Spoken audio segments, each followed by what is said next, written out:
Welcome back to another quick guide. Today I'll teach you how to fix not receiving calls on Android.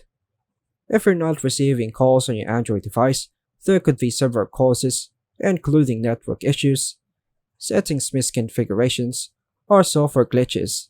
Here are some methods you can take to resolve the issue. First method, check network signal. Ensure you have a strong signal and network connections. Weak signal strength or network issues can cause missed calls. Move to an area with better signal, coverage, or toggle airplane mode on and off to refresh your connection.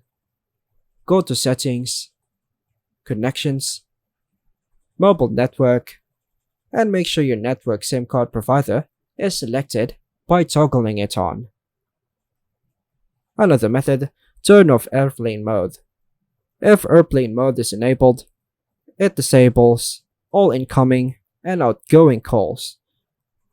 Swipe down the notification bar and tap the airplane mode icon to turn it off if it's active. Another method, check Do Not Disturb mode.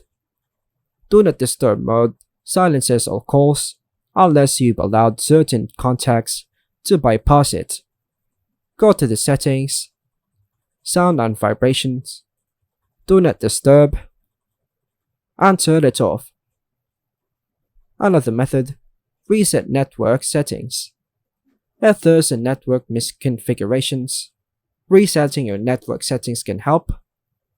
Just go to Settings, General Management, Reset, Reset Mobile Network Settings, Wi-Fi, and Bluetooth. This will reset Wi-Fi mobile data and Bluetooth settings. Another method, disable call bearing. Call bearing may prevent incoming calls if it's enabled. Go to Phone app, More or the three dots, then Settings, Supplementary Services, Call bearing, Voice calls and video calls, and ensure all options are disabled. And that's all for now, folks. Thanks for watching.